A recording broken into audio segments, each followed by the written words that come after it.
seguim parlant d'economia, en aquest cas en clau valenciana, perquè en 2018 serem el segon territori d'Espanya on més creixerà el producte interior brut, segons dades de Funcas.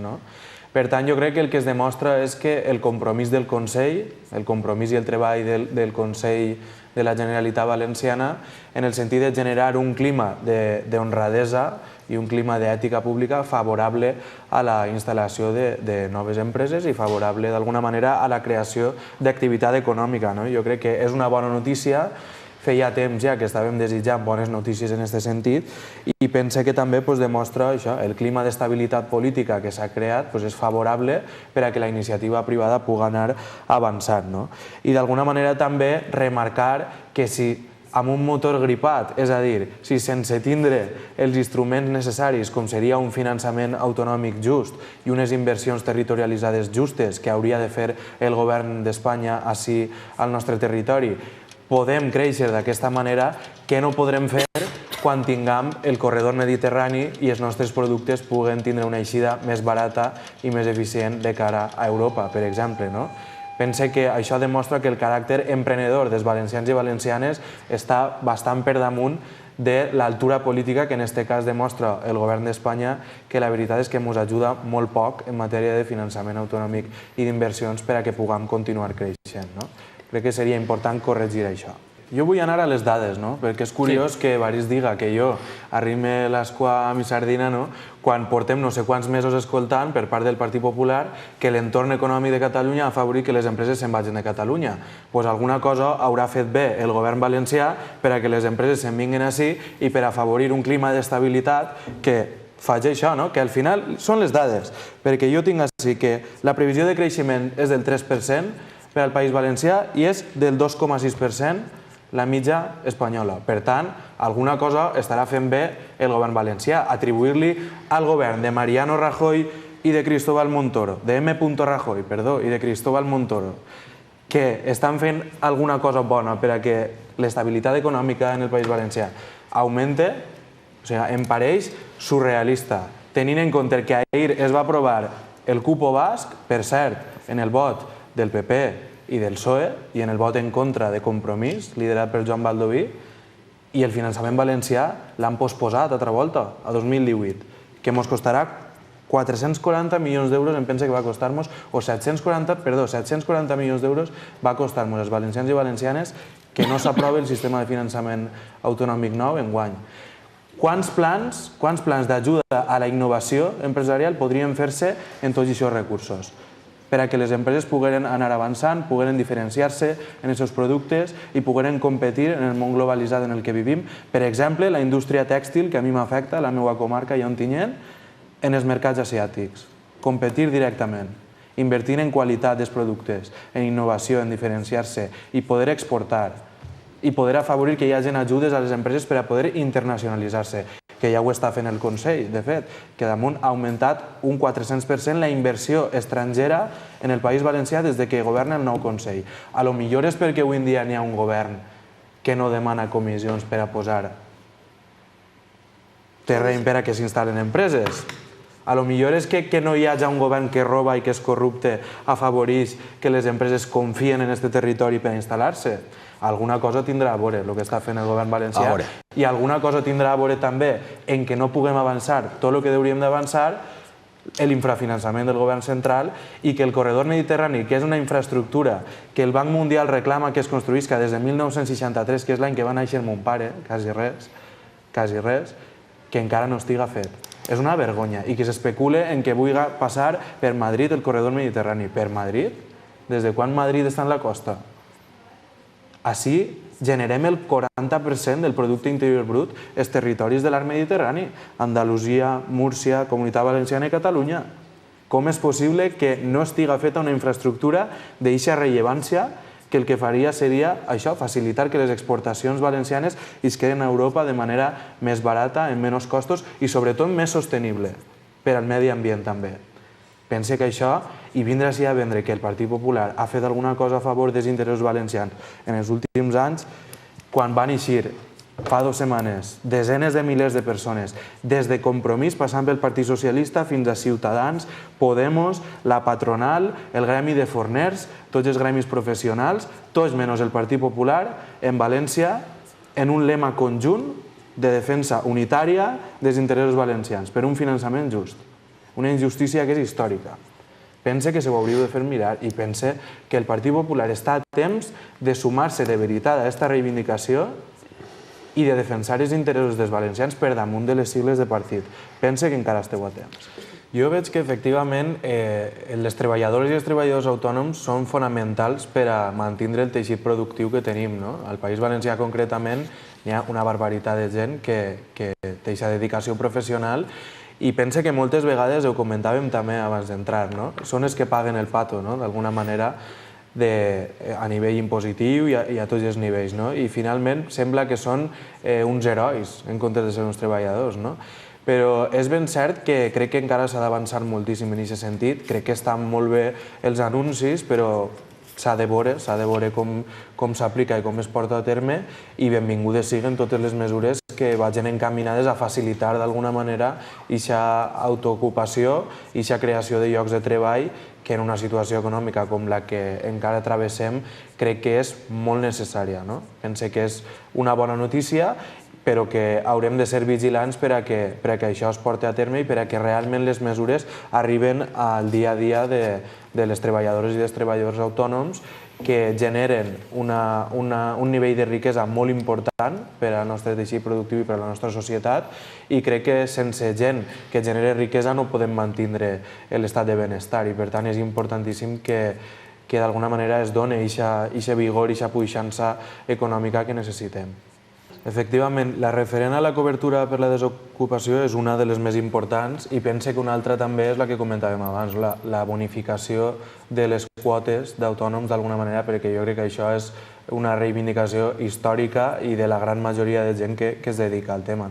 I per altra banda també crec que des de l'àmbit local seria interessant que es pogueren fer també més bonificacions fiscals i ajudes, per exemple, al lloguer de naus o de baixos comercials que d'alguna manera afavoriren també que la gent tinga més facilitats a l'hora de crear ocupació i a l'hora també d'autoemplear-se d'una manera més digna, perquè és el que comentàvem abans. Moltes vegades es parla de l'autoocupació com si això fos la panacea i finalment dius, però si hi ha gent que no arriba a final de mes perquè es fan autònoms i no els dona per a subsistir. Per tant, crec que és important també que des de les administracions locals, com ho comentava també abans Evarist, es tinguen més instruments per a poder ajudar d'alguna manera també a mantenir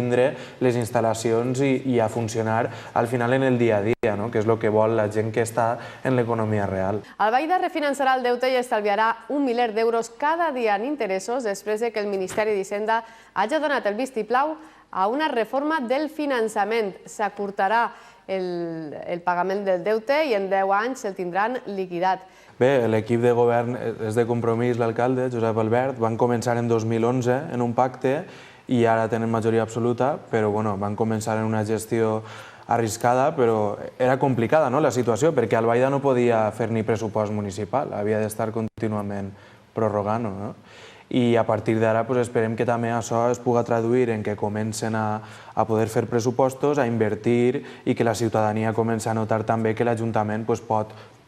invertir una miqueta més en els serveis bàsics diaris que ha de proporcionar l'Ajuntament. La situació econòmica que van heretar era molt complicada i jo crec que l'han afrontada en una bona gestió i ara està donant ja per fi els seus fruits, després de molt d'esforç i de molts maldecaps, perquè tots sabem que quan en una administració local et trobes en aquesta situació, sobretot per el tema de pagament a proveïdors, ha sigut molt complicat i han passat per moments realment difícils. Per tant, és una molt bona notícia i que a partir d'ara puguem començar a funcionar ja amb més normalitat,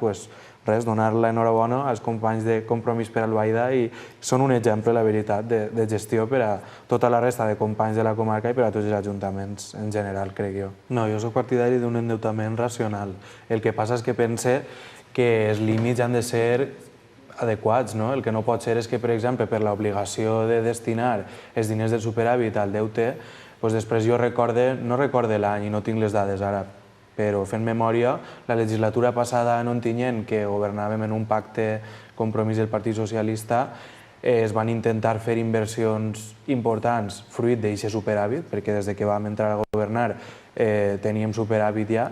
després de legislatura del Partit Popular en la qual es vam endeutar bastant i l'Ajuntament el va heretar el govern en 21 milions d'euros de deute i va reduir un 40% el deute en una legislatura. Però no va poder invertir tots els recursos que volia del superàvit a inversions municipals, i això és una qüestió que també s'hauria de revisar, perquè si estàs fent una bona gestió i tu vas pagant i vas reduint deute, no tens per què no poder invertir els diners, els recursos que tu consideres al final en benefici de la qualitat de vida dels ciutadans i ciutadanes, que els diners són d'ells al final i han d'anar reinvertits en qüestions del dia a dia, en serveis bàsics necessaris, en què els carrers estiguen bé i en serveis socials i en qüestions que són necessàries per als ajuntaments. Per tant, partidari d'un endeutament racional, sí, per suposat, però també hem de tenir en compte que els diners públics estan per a reinvertir-los en la societat i que la gent paga impostos per a rebre com a contrapartida uns serveis públics de qualitat, que s'han de prestar adequadament i després ja estalviar en qüestions una miqueta més superflues. Jo és que sóc partidari de tancar les diputacions. Jo penso que s'ha d'augmentar l'autonomia municipal i s'ha de dotar de més recursos als ajuntaments i que precisament aquesta tasca que avui en dia pot fer la Diputació de repartir aquests recursos, al final és una mera intermediària, és una institució no electiva que és fruit de segles passats i que en l'actual Espanya autonòmica jo penso que no té cabuda. Quin és el tema? Que això depèn d'una reforma constitucional que encara està pendent. Per tant, què és el millor? Que mentre existisca la Diputació s'intente, com bé dia Xavi, objectivar d'alguna manera els plans d'ajudes als municipis. No podem comparar els actuals plans que estan fent-se això de manera objectiva i en criteris de població i de necessitats en matèria de població de cada poble amb en anterioritat com s'han fet les coses. La Diputació també ha protagonitzat escàndols d'una dimensió bastant gran, sobretot Imelsa, el cas Taula i tot el que hem conegut, i a banda d'això el clientelisme absolut. Ara les ajudes no es reparteixen en funció de color polític, almenys els plans globals es fan de manera objectiva. Que hi ha convenis singulars? Sí, per suposat. I que hi ha actituds que encara hi ha que corregir? Sí, per suposat. Però per això mateixa jo penso que una institució no electiva pròpia de segles passats continua existint, per a mi no té cap sentit. Hauria de repartir-se les competències de la Diputació entre dotar de més autonomia municipal i de més recursos als ajuntaments, que són els que més propers estan a la ciutadania, i la resta de competències d'un caire més global a la Generalitat Valenciana i a través de les conselleries. I ens estalviaríem molta estructura política i molta grassa de l'administració que jo crec que moltes voltes fa poc de paper. I que no siga provincial. Per què? Perquè el que està donant-se ara, i tu ho saps també, és que molts dels plans que estan duent-se a terme per part de la Conselleria d'Educació, per exemple, en xarxa llibres, o de construcció de col·legis, o de millora de l'aïllament de molts col·legis, o del fons de cooperació municipal, potser arriben únicament a la província de València, moltes vegades, perquè és l'única que es presta a ajudar o a cooperar en la Generalitat Valenciana per a que es pugui fer això. Per tant, el que està passant és que aquest repartiment de recursos o aquests serveis que estan ampliant-se només arriben a una part del poble valencià. Si la gent vota en unes eleccions un programa electoral, estaria bé que des de la Generalitat poguera donar-se resposta a aquestes necessitats de les tres províncies. La divisió provincial en un estat autonòmic com el que tenim avui en dia no té cap sentit. I si volem tendir cap a una reforma federalitzant o la música sona per ahir, hauríem de plantejar-nos aquest tipus de mesures perquè realment la divisió provincial és molt arcaica i està molt antiquada. Ontinyent posarà en marxa este desembre una campanya pilot que permetrà als veïns dels pobles més propers anar en autobús gratis a la capital, la Vall de Baida, per a fer les seues compres. Jo penso que és una bona mesura que, a més, va en la línia de les mesures de promoció econòmica que van començar a implantar-se l'anterior legislatura, en la qual governàvem conjuntament el Partit Socialista i Compromís s'encarregava de l'àrea econòmica i va començar d'alguna manera a dotar-se d'una partida pressupostària al Consell Econòmic i Social que en aquest sentit moltes vegades les propostes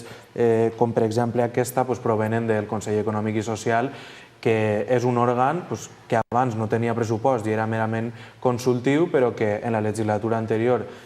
cogovernant vam començar a donar-li més competències i més importància al Consell Econòmic i Social, perquè al final la gent que millor coneix les necessitats del teixit econòmic de la ciutat són els comerciants, els empresaris, els treballadors, sindicats, la gent que està implicada en el teixit productiu i que està encarregada d'alguna manera de l'economia real d'Ontinyent. I en aquest sentit jo penso que és una mesura important, que és una mesura que està bé, però que d'alguna manera cal continuar treballant en aquest camí, perquè actualment a Ontinyent la inversió en promoció econòmica està per menys de la meitat de la mitjana autonòmica i estatal d'inversió en promoció econòmica. Per tant, considero que encara hi ha molt de camí per recórrer. Tenim encara 3.155 persones que volen treballar i no poden a Ontinyent i, per tant, considero que caldria continuar treballant en aquest sentit, continuar ajudant a la gent, com parlàvem abans, als autònoms i a la gent que vol muntar comerços, perquè està molt bé que la gent pugui vindre a comprar de manera gratuïta a la nostra ciutat, amb un transport gratuït, però també estaria bé que hi haguera més tendes, que hi haguera més oferta i que s'animara una miqueta més l'activitat econòmica a la ciutat. I aquesta faena de diversificació, de que no només concentrem els nostres esforços, per exemple, en la construcció o, per exemple, en la indústria, sinó que també tinguem un teixit comercial potent, pense que cal continuar treballant i que, com demostren les dades d'inversió en promoció econòmica municipal, l'Ajuntament d'Ontinyent encara té un camí per fer que l'hauria de fer, però en aquest sentit pense que està encertada aquesta mesura. El meu aprovat d'avui va per a Joan Baldoví i per al grup de Compromís al Congrés dels Diputats per la coherència demostrada en la defensa dels interessos valencians a Madrid. Jo penso que està molt bé la manifestació que vam tindre fa 2 setmanes així, on desenes de milers de persones, com comentava abans, van eixir als carrers de València de manera unitària, començant pel Partit Socialista, Compromís, Podem, els sindicats, Ciutadans, fins i tot la patronal i moltíssimes organitzacions empresarials van eixir a reivindicar un finançament just per al País Valencià, per a poder desenvolupar millor els serveis públics i per a poder avançar en aquest impuls de l'economia productiva que necessitem també. I pense que calia demostrar aquesta coherència que demanaven els carrers d'alguna manera al Congrés dels Diputats. I esta setmana es va tramitar per procediment d'urgència l'aprovació de la quota basca per al concert econòmic basc i en aquest sentit pense que es va demostrar la coherència dient que sí, estem a favor, no tenim res en contra del concert econòmic basc, de fet nosaltres estem a favor d'un concert econòmic per a la nostra autonomia, però pensàvem que amb una situació d'urgència del finançament autonòmic valencià no es podia aprovar esta quota basca que el que fa és donar més del doble de recursos al País Basc que a la comunitat autònoma valenciana, en aquest cas, mentre el finançament valencià s'ajorna fins a 2018. Pensàvem que era una posició de coherència i vull felicitar al grup de Compromís al Congrés i al portaveu Joan Baldoví per aquesta coherència demostrada. Prendre a tots els maltractadors que sotmeten a les dones i que d'alguna manera generen un patiment en la societat, especialment als xiquets, a les xiquetes i a les dones maltractades. Pensem que tota la societat hem d'estar unides i units contra el masclisme, hem de continuar treballant des de les institucions, des de qualsevol ideologia política i per damunt de qualsevol color polític per a vèncer el masclisme, perquè pensem que les xifres que hi ha de 34 dones mortes per violència masclista són absolutament inacceptables i volem fer saber als maltractadors que tota la societat està front a ells i que estem en guerra contra ells i que acabarem guanyant-los, perquè això és inacceptable i estem absolutament en contra d'ells tota la societat. Jo penso que és una situació alarmant i, com bé ha comentat abans Xavi, que en ple segle XXI estigui passant això ens hauria de fer reflexionar. I jo crec que sobretot ens hauria de fer reflexionar al voltant de quina és l'educació d'alguna manera que s'està donant. Jo penso que la base d'aquest problema possiblement està en l'educació. Caldria insistir moltíssim en una educació en igualtat, en una educació igualitària des de la base. I jo penso que, per exemple, caldria de construir també molt els rols que d'alguna manera venen imposats per la societat moltes vegades. Per què, per exemple, en tots els contes, el príncep blau ha de salvar a la princesa sempre i és com si sempre se li pressuposara una força i una valentia i un caràcter d'aquesta manera als homes i una feblesa a les dones, que això d'alguna manera el que està fent és inculcar uns valors que moltes vegades fan creure que molts homes estan en disposició de posseir a les dones. I això és el que els porta, d'alguna manera, a aquestes actituds que són absolutament bàrbares i que estem veient coses que jo pense que en ple segle XXI no s'haurien de tolerar. Més enllà d'això, estan els pactes, per suposat, que han de desenvolupar-se per part de les administracions públiques. El Pacte Valencià contra la violència de gènere i masclista, que ha aprovat recentment la Conselleria d'Igualtat i Polítiques Inclusives, va en eixa línia i amb una dotació econòmica important per tal de portar endavant mesures que jo crec que són claus en aquest sentit, perquè, per exemple, si una dona no té una alternativa habitacional quan està maltractada, òbviament tindrà menys possibilitats d'anar i denunciar. Per què? Perquè sempre tindrà la por de quedar-se en el carrer després, de quedar-se, si no té feina, per exemple, de quedar-se en el carrer. I per això també és importantíssim treballar des de l'educació, que és important ser independents econòmicament. Per què? Perquè quan es genera una situació d'aquest tipus, moltes vegades els condicionants econòmics i de l'entorn social, en aquest sentit, la pressió social, moltes vegades fan més mal que altra cosa. Per tant, cal que tota la societat s'implique, cal que es treballi des de l'educació, cal que es treballi des de les institucions i, sobretot, cal que es deixi de fer partidisme en aquest tema, que ens unim i que es facin aquests pactes de manera més àmplia, que totes les formacions polítiques s'impliquen per a que això pugui tindre una solució real i urgent a un problema que jo crec que és alarmant.